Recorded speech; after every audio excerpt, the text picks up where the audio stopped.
Bonjour à toutes et à tous, bienvenue dans le Vendée Live, l'émission quotidienne du Vendée Globe en direct des Sables d'Olonne. Vous pouvez nous retrouver comme tous les jours sur le site et sur les réseaux sociaux de la course et comme tous les midis sur InfoSport Plus. Nous sommes le jeudi 28 novembre, la flotte est dans son 18e jour de course.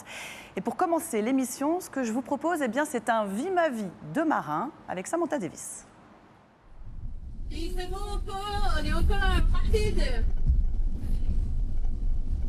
C'était un peu moins vite la nuit, et là ça vient d'accélérer. Chouette homme, ça va bien, le bateau il va bien. C'est pas facile à faire grand chose, sauf manger et dormir, avec les voiles. Mais là on a les milles super vite, écoute, c'est vraiment génial. Là, je pense que c'est la dernière jour comme ça, demain ça va ralentir un peu. Ça va nous permettre de contrôler un petit peu le bateau avant d'entrer dans le sud.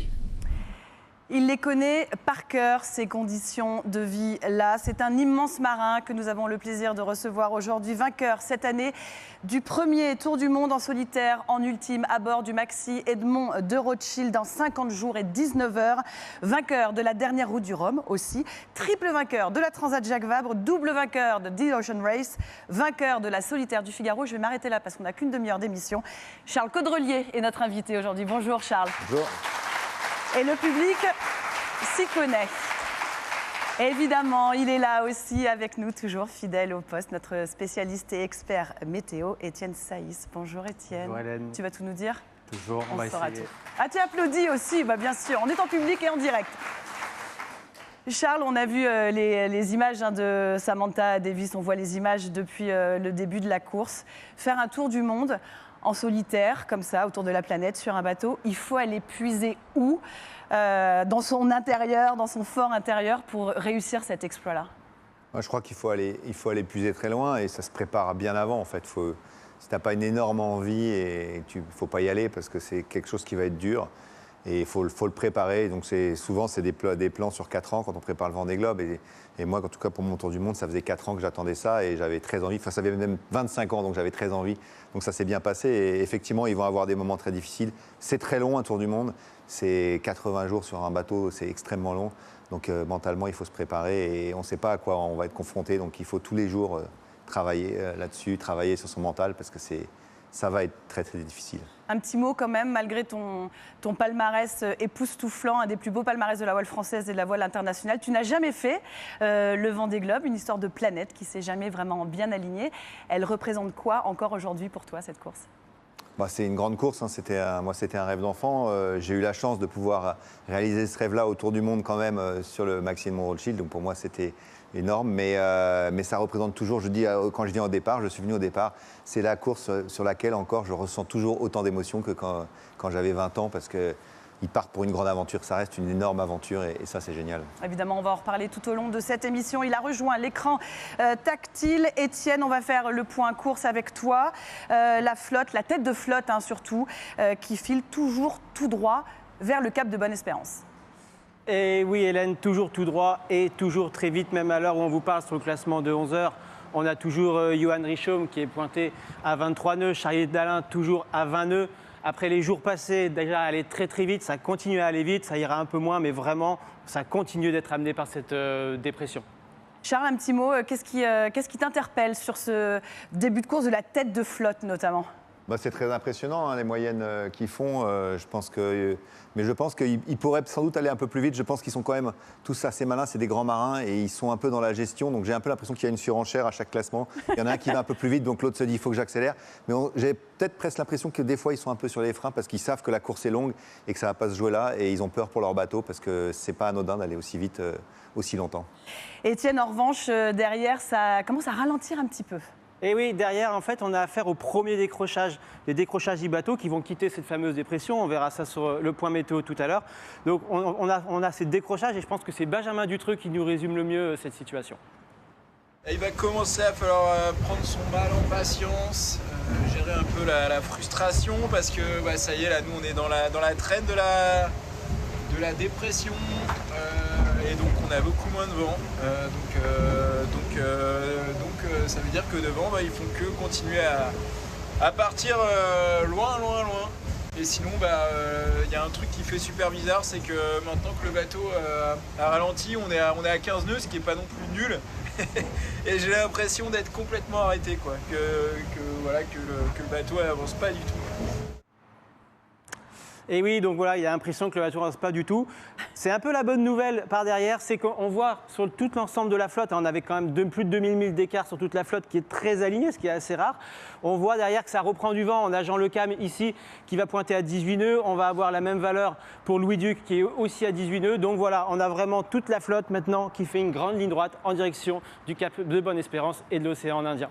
Non, pas le Cap Horn, pas tout de suite. Hein. Le premier cap, c'est Bonne Espérance.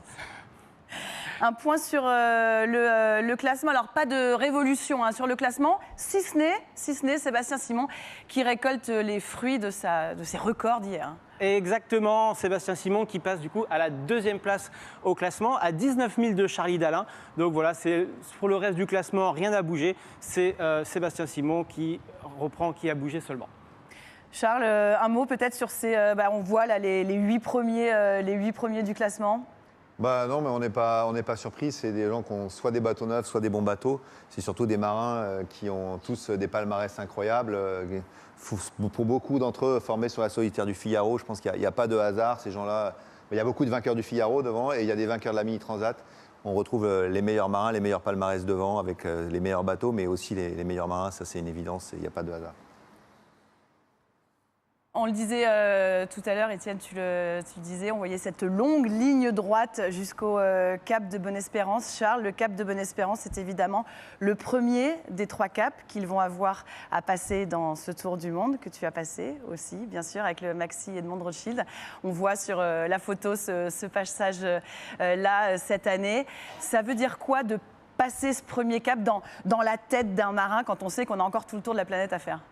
C'est la première bouée pour faire un tour du monde, mais c'est surtout l'entrée dans la partie difficile du tour du monde, parce que là, le prochain mois, ça va être, ils vont avoir froid, ils vont avoir beaucoup de vent irrégulier, des tempêtes, des choses à gérer.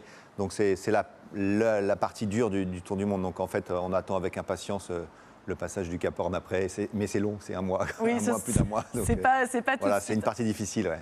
On a le plaisir d'être en direct, vous la voyez, avec Isabelle Joschke, la skippeuse du bateau Emma CSF, qui dispute son 2e Vendée Globe, qui est actuellement 19e du classement, qui est dans une situation un petit peu particulière, Isabelle, parce qu'elle est un peu toute seule entre les deux groupes. Bonjour Isabelle, on est ravis d'être avec toi. Comment vas-tu avant toute chose ? Bonjour. Eh ben, ça va bien, super bien. Comme vous pouvez le voir, ça glisse bien dans l'instant. Ça avance, du coup, il fait un peu plus frais dans le bateau, c'est pas mal. Ouais, ça va bien. Alors, on le disait, c'est vrai que tu es un petit peu toute seule. Tu te sens pas trop seule ?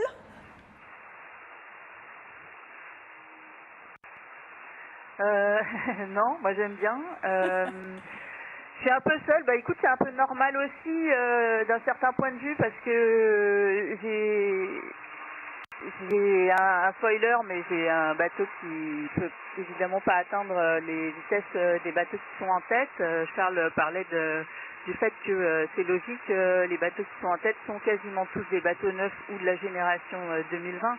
Il y a vraiment une différence qui est assez énorme. Et puis après, d'un point de vue stratégique, j'étais la dernière du peloton qui a pris la stratégie, la route ouest au passage du poteau noir. Et donc voilà, j'ai pris un peu d'avance par rapport au groupe qui a essayé de couper le fromage, en gros. Donc je suis pas tellement étonnée. Puis j'ai un bateau un petit peu à part aussi. J'ai un foiler et en revanche c'est un bateau vraiment d'ancienne génération qui va pas tarder à fêter ses 20 ans. Donc je suis un peu entre deux. Mais moi ça me va très bien parce que je suis super contente en fait de ma position 19e, c'est super bien. Derrière moi il y a des bateaux neufs, il y a des bateaux beaucoup plus rapides que le mien qui sont loin derrière moi pour le moment. Donc j'en profite, écoute. Une petite question pour toi, Isa, d'Étienne Saïz. Ouais, bonjour Isabelle. Eh ben, écoute, bravo pour ta course.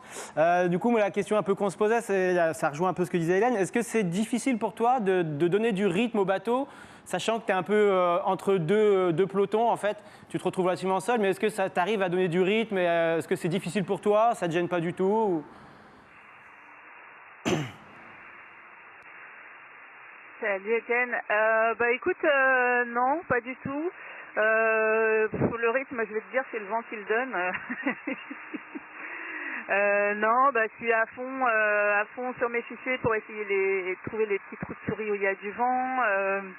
Quand il faut changer de voile, je le fais. Là, c'est vrai que non. Puis j'avoue que je sais aussi que du rythme, j'en aurais bien assez dans quelques semaines. Et au contraire, là, je profite un peu. Je pense que mes 3 premières semaines là, de course, au contraire, je le vois un peu comme un rodage. Et je sais que derrière, il va falloir dépenser quand même énormément d'énergie pour rien que pour être dans les mers du Sud, pour lutter contre le froid, parce qu'il y aura du vent super fort, que il peut se passer quand même pas mal de choses. Donc non, au contraire, moi ça me va bien. Je suis un peu sur mes réserves, en tout cas j'accumule les réserves plutôt, et ça me va très très bien.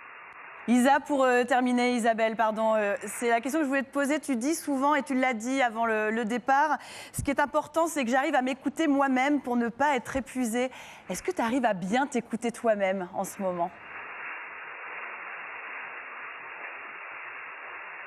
Ouais, carrément. Ouais, je pense que du coup, les conditions aussi sont vraiment chouettes là depuis quelques semaines. Comme je répondais à Étienne, du coup j'en profite aussi pour goûter le plaisir d'être en mer sans avoir non plus à chaque instant l'impression de jouer ma vie, parce que j'ai l'impression que sur le groupe de tête c'est ce qui se passe. Et ce qu'il y a, c'est que il y a 4 ans, c'était un peu ce qui se passait pour moi. J'étais tellement accrochée à rattraper l'avant de la flotte que j'y prenais presque plus de plaisir. Et puis après, quand l'occasion m'a été donnée vraiment d'être plus très loin, et franchement, j'avais plus beaucoup d'énergie, donc je me suis donnée, c'était génial et tout, mais le plaisir était quand même un peu loin. Et là, non, là justement, j'expérimente autre chose et c'est génial parce que je vois que ça marche et que au final, dans le classement, je suis super bien. Je pouvais pas espérer mieux, je pense. Donc, franchement, ça me convient bien là. Merci beaucoup Isabelle Joschke. Et il y a le public qui t'applaudit d'avoir été en direct avec nous. On te souhaite une très bonne suite de course. Un mot, Charles, ça grise, ça fait peur, le Tour du Monde en solitaire. On est dans quel degré de mélange d'émotions? Il y a toujours une appréhension d'aller là où ils vont aller dans quelques jours, parce que là, c'était quand même des conditions faciles. Là, le froid va arriver, et puis après, c'est l'isolement. Donc, non, c'est pas anodin de traverser en course, surtout, ces mers-là, et surtout pour le devant. En fait, c'est presque devant. Je trouve que c'est parce que là, ils attaquent très fort, et c'est là où on prend le plus de risques, finalement. Moi, chaque fois que j'ai traversé le Sud, c'était en course avec des bateaux très proches, sauf sur le dernier Tour du Monde. Et on s'est fait quand même parfois bien peur à pousser nos bateaux un peu trop loin dans cette zone-là. Bon, on va suivre ça évidemment dans les prochains jours. Nous sommes jeudi et vous le savez, le jeudi, c'est la chronique Virtual Regatta. Pour rappel, vous êtes plus de 700 000 à jouer. Charles Caudrelier, vous jouez ? Je ne joue pas, mais mon fils s'y est mis, donc il me pose pas mal de questions. Il a compris le poteau noir récemment, puisqu'il est passé au long de l'Afrique et il n'y a pas de vent. Donc il n'a pas écouté son père. Ça sera une bonne expérience. On est avec Sébastien Vara-Bassard. Bonjour. Sébastien, est-ce que tu peux nous faire un petit point de nos e-skippers, justement, qui eux aussi ont le cap de Bonne-Espérance en ligne de mire?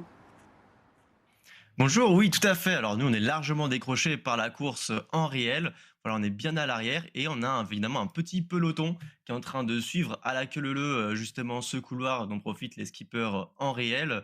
Alors peut-être que voilà, le mieux placé à ce moment, c'est peut-être Black Panther, mais évidemment l'option Est, et évidemment quand même encore quelques arguments sur le jeu. Donc voilà, peut-être pour ton fils Charles, parce que si on prend par exemple la graine TP, qui est actuellement en fait premier sur la course, premier au classement. Alors évidemment, même si on sait que le classement, c'est pas le plus important, que c'est très important son positionnement par rapport au système météo.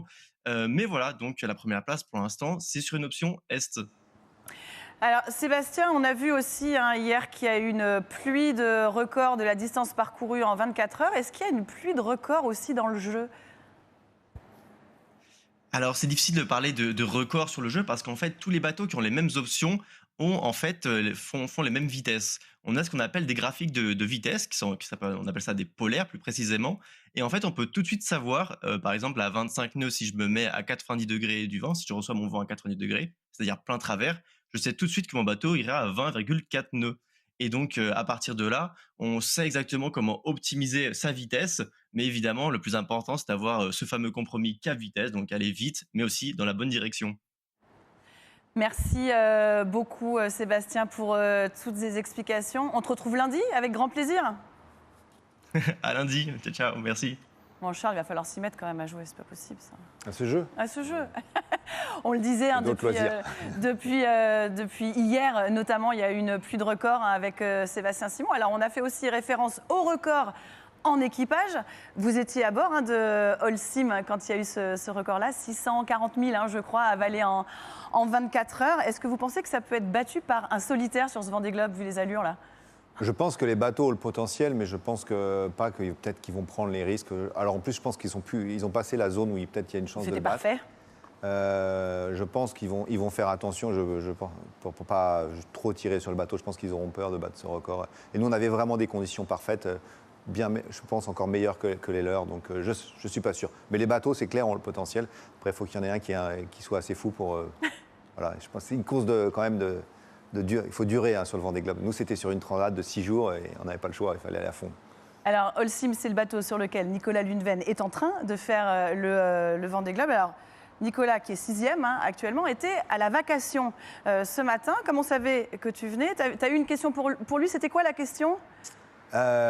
C'était sur son rythme, comment il avait géré la course. Voilà, comment est-ce qu'il gérait la course? Ouais, est-ce qu'il était vraiment à fond ou est-ce que justement il était un peu dans la gestion?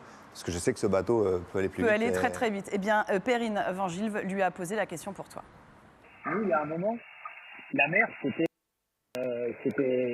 juste la guerre. Elle n'était pas très très haute, mais tellement courte que de toute façon, à partir du moment où le bateau il accélérait, ça se terminait avec l'étrave dans la vague suivante. Et dehors, tu avais l'impression qu'il n'y avait pas grand-chose, mais par contre, ça ne permettait pas de vraiment tirer sur le bateau parce que ce qu'il faisait, c'était un coup à tout casser, quoi. C'était vraiment la guerre. On était plutôt dans un mode un petit peu surpoilé, peut-être pas, mais en tout cas jamais surpoilé. C'est impossible d'être surpoilé.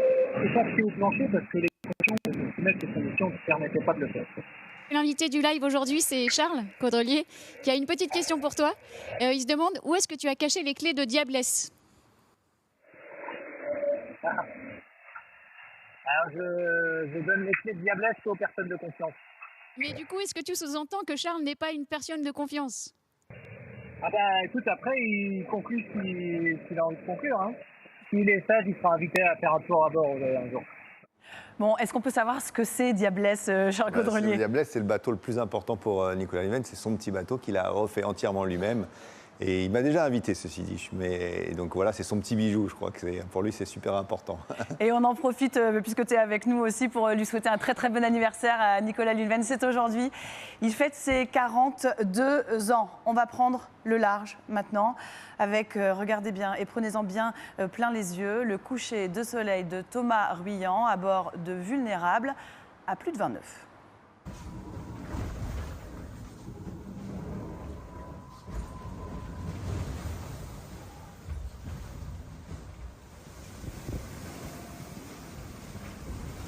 Bon, et même à 29, c'est toujours aussi beau, les couchers de soleil. Merci à tous les skippers qui nous envoient toutes ces vidéos.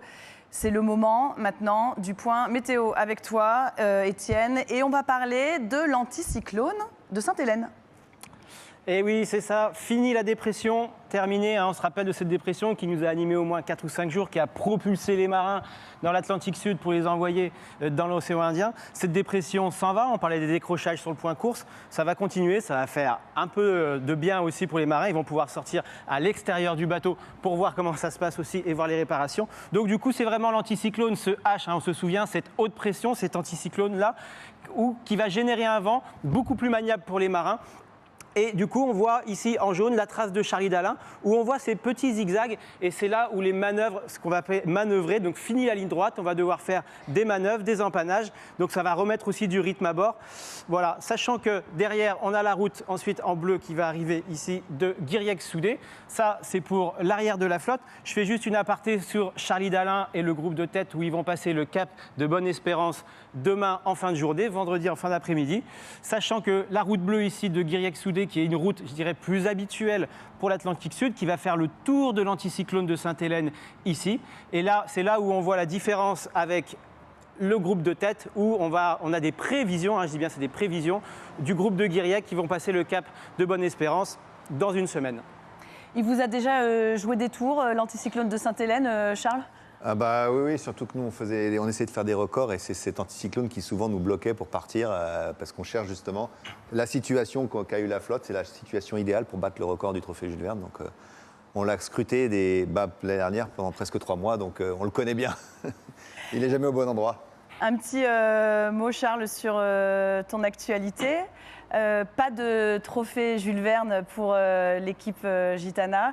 Cette année, on le rappelle, le trophée Jules Verne, c'est le record, justement, autour du monde en équipage, parce que vous avez dématé il y a quelques mois, mais il y a quand même une bonne nouvelle qui se profile. Raconte-nous.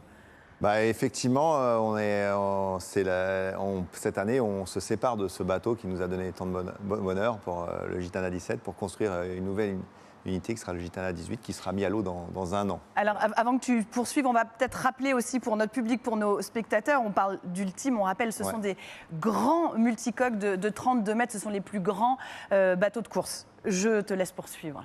Donc voilà, effectivement, on espérait faire un dernier run avec ce bateau qui nous a apporté tant de bonheur, là, le Maxi Edmond Rothschild, et malheureusement, il nous a jamais lâchés, mais il m'a apporté toutes ces grandes victoires, et là, cette année, il nous lâche. Donc ça nous permet au moins de se concentrer plus sur son petit frère, et voilà, toute l'écurie est concentrée actuellement sur la construction de ce bateau. Septembre, c'est demain. Le bateau, on l'a commencé déjà à imaginer il y a 3 ans, et il a commencé à être construit il y a plus d'1 an. Et voilà, donc on attend ça avec impatience, voilà. Et quand on devait faire un tour du monde et que finalement on ne le fait pas, on se concentre sur la construction du futur bateau, mais le quotidien d'un marin en hiver quand il ne fait pas de bateau, ça ressemble à quoi ? Bah là, parfois on s'ennuie, mais là cet hiver, on a justement nos petits camarades du Vendée Globe. Et puis malheureusement, on va devoir suivre dans notre fauteuil le trophée Jules Verne des autres, puisqu'il y a 2 autres bateaux qui vont sans doute le tenter, avec possiblement d'ailleurs un départ ce week-end. Donc on va suivre ça, mais après, vous savez, construire un bateau comme le Maxi Edmond Rothschild, ça demande des heures et des heures de travail, et on peut y passer tous nos jours. On n'a jamais assez de temps pour faire un bateau parfait. Et voilà, et on a la chance aussi aujourd'hui de passer beaucoup de temps sur les simulateurs, parce que maintenant on a des vrais simulateurs de bateau qui représentent la physique du bateau. Et donc on navigue beaucoup sur ordinateur. Et d'ailleurs, mon camarade Erwan Israël, je pense qu'il a plus navigué cette année sur le Gitana 18 sur un ordinateur que sur le vrai bateau. Voilà, c'est un énorme atout, et donc on peut naviguer tous les jours. Ça, mais devant un ordinateur, donc c'est ce qu'on fait. Dans la flotte, là, il y en a un y a-t-il un IMOCA qui te ferait envie, à bord duquel tu aimerais bien naviguer ?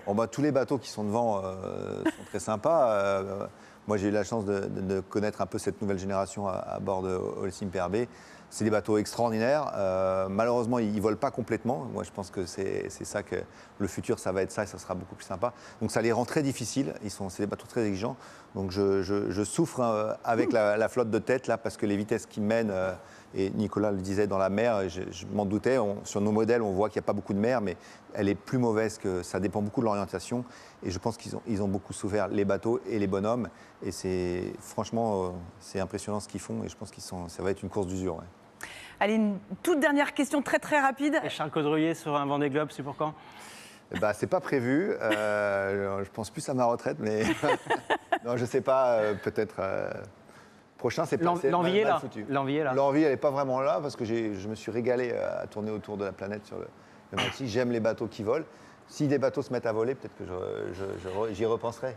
Ah là là, bah, écoutez, le rendez-vous est peut-être pris. Merci infiniment, Charles Caudrelier, d'avoir été avec nous. C'était un grand plaisir et un grand honneur de vous avoir aujourd'hui. Merci à toute l'équipe en régie autour de Caroline Mess. Merci à Automne Espitia pour le montage. On se donne rendez-vous demain à 12h30 et on se quitte avec Tanguy Le Turquet, le skipper de Lazare, en danse et en musique, un peu comme toujours. À demain. Bye bye.